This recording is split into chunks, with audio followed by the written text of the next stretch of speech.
우울증에 걸린 쥐를 물속에 빠뜨리잖아요. 그러면은 허우적거리려는 의지조차 없어서 그냥 빠져 죽어요. 물에 빠졌을 때 허우적거리는 것조차도 귀찮아서 안 할 정도로 그들은 생명의 의지가 없는 거죠. 불안감, 우울감 이런 것들은 사실 날마다 경험을 합니다. 저 운동도 시작하고 또 요리도 해보고 화분 가꾸기 같은 것도 시작을 했었는데 장기화가 되니까 올해는 좀 지치고 내년이면 해결이 될까라는 막막함?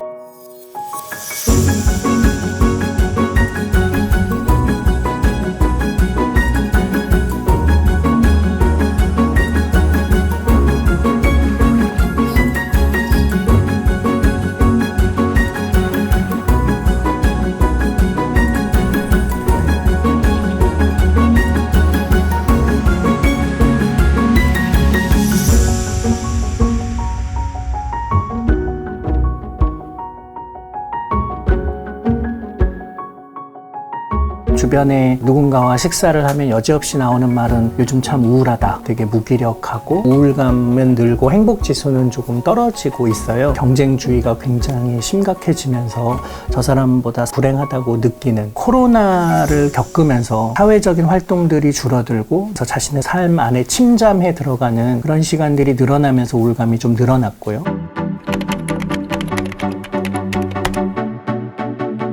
우울증 환자의 뇌는 건강한 사람의 뇌와 현저히 다릅니다. 일상에서의 작은 보상, 예를 들면 놓칠 뻔한 버스를 탔다거나 혹은 승진을 하게 됐다거나 굉장히 맛있는 음식을 먹게 됐다거나 우리가 소소하게 느끼는 보상, 즐거움인데 그런 것들이 주는 즐거움이 현저히 적어요. 우리 뇌에서 측좌핵이라고 부르는 뉴클리어스 어큐벤스라는 보상 중추가 있어요. 거기에는 도파민이 이제 분비가 되는데 그 영역은 우리가 굉장히 기쁘고 행복할 때 도파민을 많이 분비하면서 활성화가 되는데 그 영역의 반응이 현저히 줄어들어 있습니다.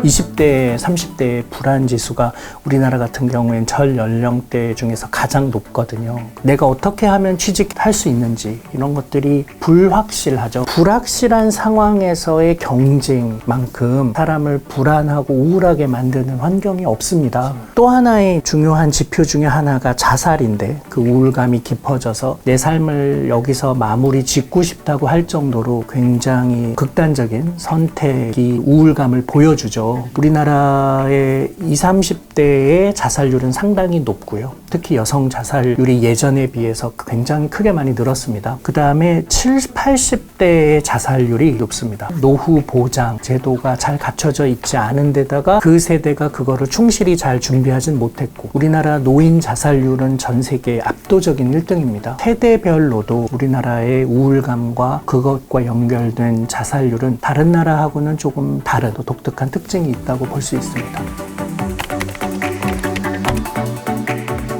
예전에는 이런 극단적인 선택에 대해서 우리가 충동 억제를 잘 못해서 생기는 문제라고 바라봤어요. 그런데 저희 연구실에서 정신과에 찾아오는 우울증 환자들 그리고 자살 시도했던 사람들의 뇌를 살펴보니까 사실 그들이 충동 억제를 잘 못하거나 분노 조절을 잘 못한다기보다는 이 자살을 되게 오랫동안 심사숙고해왔다는 걸 알게 됐어요.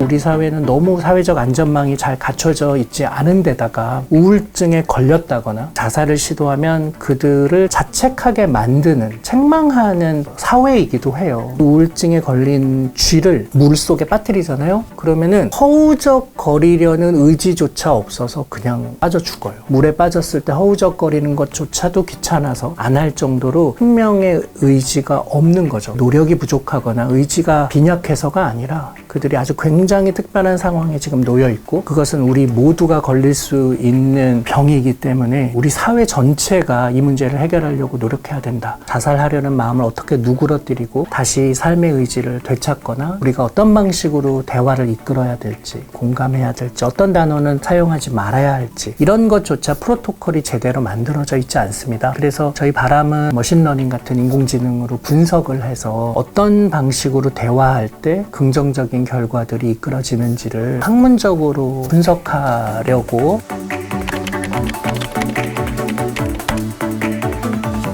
불안감, 우울감 이런 것들은 사실 날마다 경험을 합니다. 운동도 시작하고 또 요리도 해보고 화분 가꾸기 같은 것도 시작을 했었는데 장기화가 되니까 올해는 좀 지치고 내년이면 해결이 될까라는 막막함 뭐 이런 것들이 저로 하여금 우울감에 빠지게 되더라고요. 내년 말쯤 됐을 때 이제 사람들이 세상에 나오잖아요. 그러면 코로나 시기에 지난 2년간 넌 뭘 했니? 라고 세상이 물어볼 것 같거든요. 난 정말 한 일이 없는 것 같은데 근데 그 사이에 알고 보니 사람들은 되게 열심히 살았구나. 이런 것들을 보면 나 자신에 대해서 실망하고 좌절할 것 같다는 생각도 좀 들어요. 같이 좀 다독이고 싶어요.